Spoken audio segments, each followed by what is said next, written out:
A young Aryan and her tribe hunted the Cerberus that Vikir had once fought at the age of 9. Cornered, Aryan found herself with only the cliff's edge behind her and the beast in front. She stepped back as it advanced, but the ground beneath her feet crumbled, the cliff gave way, and she fell. When she opened her eyes, she saw 2 humans speaking in a language she couldn't understand. They looked like merchants, and as they stared down at her, realization spread across their faces.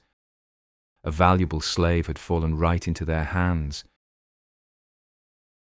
Now a slave, Aryan was thrown into the arena, forced to fight against grown men for the amusement of her captors. They laughed as she entered, small and trembling, thinking her an easy kill. When the man charged, his guard was down. Aryan slipped past him and cut across his neck, but her victory was short-lived. The man caught her by the ankle and hurled her against the wall. The crowd erupted in laughter, every face behind a masquerade mask cheering as the man raised his arms in triumph over a child. Aryan lay motionless on the dirt, tears blurring her vision as thoughts of her lost family filled her mind. Time passed. She fought again and again, each battle sharpening her instincts, her rage, her will to survive. But when the blood dried and silence returned, she dreamed only of home, of her tribe, of the life stolen from her. Those dreams faded with each passing day. Hope slipped further from her grasp. Then one morning she awoke to find a small vial lying beside her.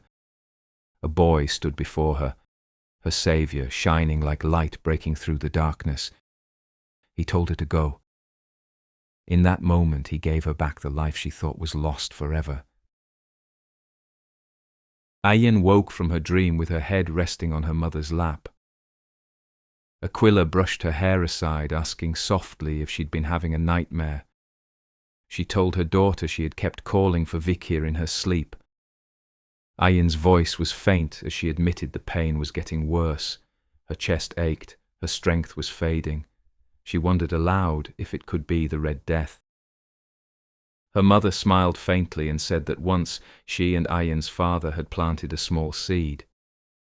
They cared for it until it grew into a sprout, then into a beautiful flower.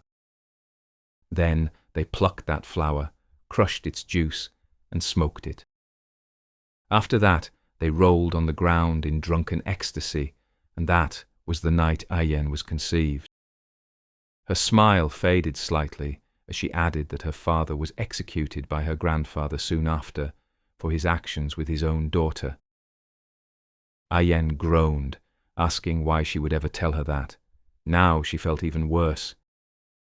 Aquila only laughed, saying the moral was that life is unpredictable and all they can do is keep living. She told her daughter to hold on a little longer, that Vikir would surely return with the cure. Aryan, ever dramatic, whispered that the light was fading and she might not last that long. Then a voice shouted from outside the hut. He was here. Vikir had returned. Aquila smiled, telling her daughter that she'd said he would come, but when she looked down, Aryan was already gone, sprinting toward the door. Her mother sighed, frowning as she muttered to herself, hadn't she just said she was dying? As Aryan ran toward Vikir, memories of the past rushed through her mind. She remembered the terror she'd felt after escaping the slavers, the helplessness of being alone in a world she didn't understand. But that changed the day she saw him face Madame Eightlegs head-on, that monstrous creature that even seasoned warriors feared. In that moment, he had taught her what courage was. The crowd had gathered at the edge of the village, and Aryan pushed through, eyes searching desperately. There he was, standing before her, worn from travel yet unmistakably him. He spotted her at once, his tone breaking through the noise as he asked if she was all right, if the Red Death had reached her. Before he could finish, she ran straight into him, throwing her arms around him with enough force to knock them both to the ground. Vikir grunted, half smiling, as he remarked that she nearly broke his back. He looked at her closely and asked if she truly wasn't sick. Aryan clung to him tighter, saying she felt better now that he was back. He exhaled faintly, teasing that it sounded like she'd been faking it all along. She pressed her head against his chest, a smile forming as a tear slipped down her cheek, welcoming him home. Vikir went straight to Ahun's sister. He sat beside her as the tribe gathered around, every eye fixed on him. From his pack, he drew a small sack and carefully pulled out a vial of holy water. The moment it touched the air, the hut filled with golden light. Even without opening it, the holy radiance poured over her skin, and the red spots vanished in an instant. Gasps spread through the crowd. They stared in awe, whispering that Vikir had truly returned with a cure. He turned to Aryan and asked how many others were still infected. She told him there were around 30. Vikir's expression hardened as he asked if the other local tribes had been struck as well. Aryan nodded, explaining that the neighbouring tribes were suffering even more. Entire camps falling to the Red Death, their numbers dwindling by the day. Some were already on the verge of extinction. Vikir rose to his feet and told her to send word for all tribes to gather here. She hesitated, asking how he could possibly cure them all. He answered calmly that she didn't need to worry. He could do it. And when it was done, every surviving tribe would owe them their lives. The onlookers erupted in cheers, shouting that Vikir was going to save them all, not just their tribe, but every tribe nearby. He then turned back to Aryan and mentioned the beast Kaa, the one they had encountered before. He told her it was dead. He had killed it on his way back to the village, and they should recover the body for food. The tribe was stunned. They laughed in disbelief, saying the tales about him only grew more legendary by the day. Vikir didn't linger on their praise. His tone was steady as he told them they had little time. Everyone must gather at the river's source. That night, the 3 tribes of the region gathered at the river's source. Vikir stood at the water's edge as the moon hung over the forest canopy. From his pack, he drew the vial and emptied its contents into the river. The surface bloomed with golden light. A wave of energy rushed downstream like a living current, purifying everything it touched. The tribes watched in awe as the golden water shimmered before them. Vikir turned to face them and told the sick to drink. One by one, the tribespeople helped the afflicted to the shore. As they drank, the red blotches across their bodies faded almost instantly. Murmurs of disbelief spread through the crowd, followed by cheers. Those cured raised their hands, declaring that their strength had returned. Vikir looked toward Aquila and told her the river was now clean. No one else would fall ill. Aquila smiled, half joking that they should make him the tribe's new shaman. Vikir only gave a faint, polite refusal. Then the ground began to tremble. A rhythmic pounding echoed through the clearing as a group of barbarians stomped their feet in unison. The leader of one of the tribes stepped forward, his voice booming across the riverbank as he shouted to the people of the Woodlands. Who was the hero who cleansed their home? The tribes stomped the ground together, their voices rising as they shouted Vikir's name. A woman from the Valak's tribe lifted her fist and roared, asking who had saved their kin. Again, the stomping returned, louder this time, with Vikir's name shaking the trees. Another from the 3rd tribe shouted, demanding to know who had brought the light of tomorrow. Again the stomping began, and Vikir's name thundered through the forest, echoing through the trees. He stood silent before them, watching the unified tribes with calm, steady eyes. Inwardly, He thought to himself that the Leviathan family had unwittingly given him something more valuable than gold. Allies. Allies who stood against Hugo's influence. A subtle smile crossed his face. With the tribes united, he now had a chance to strike at the Baskerville family, where it would hurt most. Aquila called out to prepare a grand feast in celebration. Vikir stopped her before she could say more. He told her there was something that had to be done first. Aquila looked at him, puzzled. He told her they needed to find the one responsible for poisoning the Woodlands. Deep within a cave hidden in the forest, the shaman sat alone, laughing to himself. He told himself that once he used the antidote to heal everyone, the tribe would hail him as their savior.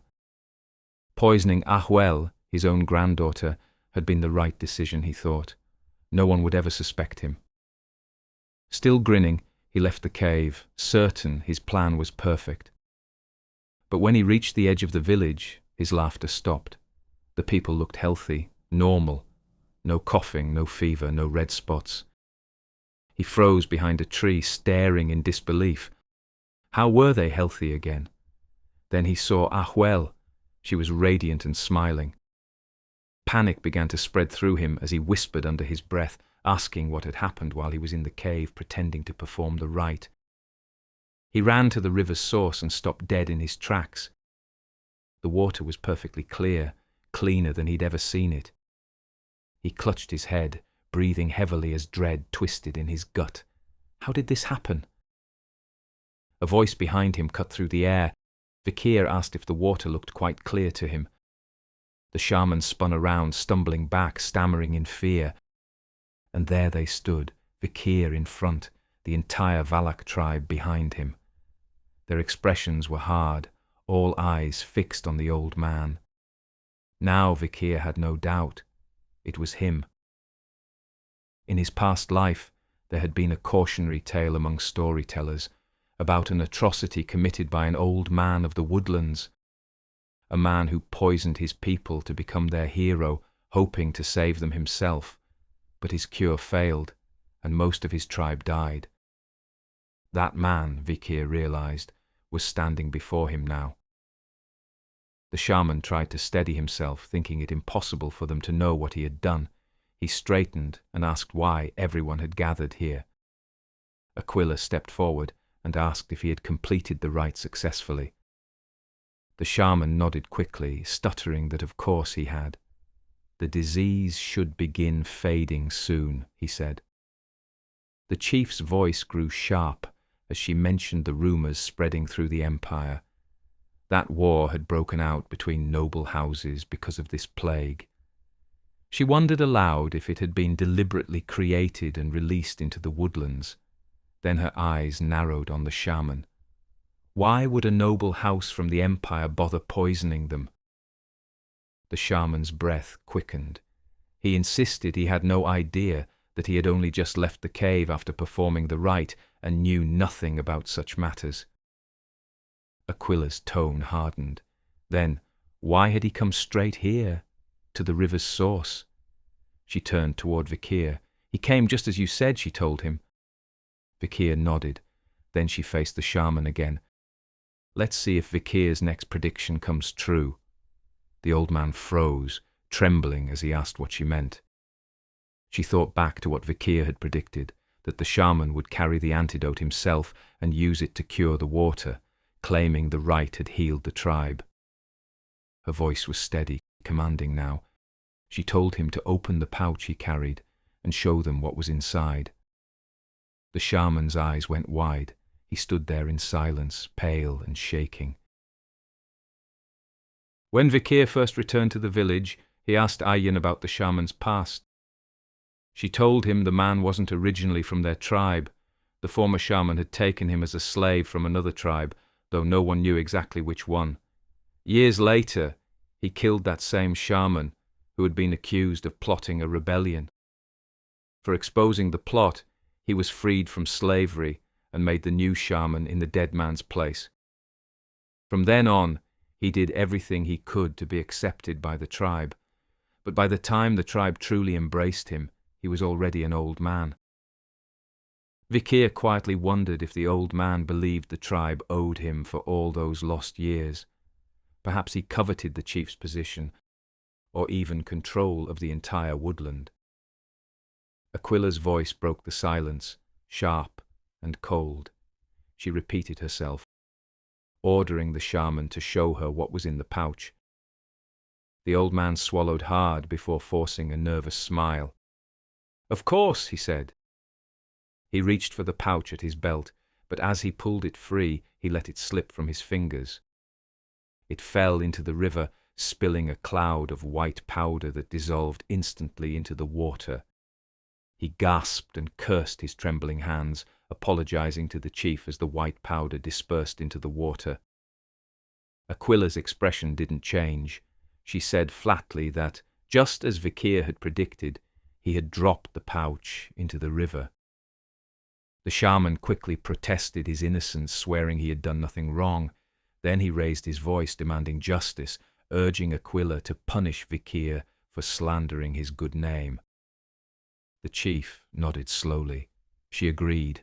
No one should make accusations without proof. Then her voice hardened. She shouted a single command. "The Iliad." The shaman froze, his blood turning cold. Among the Valaks, the Iliad was a sacred custom, a way to settle disputes through combat. Two sides, one truth decided by strength. A Hun, standing nearby, reminded his grandfather that he had always preached the importance of tradition. His expression was stern as he told him to honor it now. The shaman cursed his grandson in silence, but had no choice. He straightened, forced a sneer, and pointed a shaking finger at Vikir. He declared that they would duel in 3 days. Vikir stepped forward slowly, his gaze never leaving the old man. He reminded him that by custom, the one challenged held the right to decide when the duel began. A grin tugged at his lips as he leaned closer. He chose, right now. Near the burial grounds, the tribe formed a wide ring for the duel. The chief declared that the ancestors would witness the winner from their graves and that she would not tolerate any foul play that would disgrace them. The ancestors would lend strength to the one in the right, she said, and then she ordered the two sides to state their case with battle. Vikir and the shaman stepped behind a tree inside the circle for cover. The crowd began chanting for Vikir's victory. The shaman spat curses at them for taking Vikir's side. He bit his finger, drew blood, and let a bead fall to the ground. Weapons were not the only things a man could wield, he thought. Where the blood hit, the earth moved. Skeletons clawed their way out of the soil, hands scraping bone against dirt. He ordered them to guard his blind spots and alert him the moment they saw Vikir. He smirked. 70 years in these woods had taught him the terrain. He believed he knew it better than Vikir and imagined the arrow he would put between Vikir's eyes. Vikir was already moving. He slipped up into the branches above the tree, silent as a shadow. Thanks to the monster he had killed on his return car, he had learned a new skill, silent heal. The ability to move without sound, perfect for assassination. Vikir watched the summoned skeletons from above and wondered briefly if the old man had been a real shaman after all. If he could raise corpses, maybe he came from the Rococo tribe. It mattered little.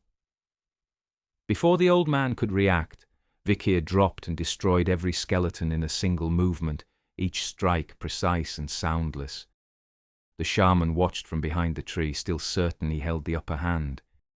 He waited, confident Vikir would reveal himself first, but then a sword pierced his chest from behind.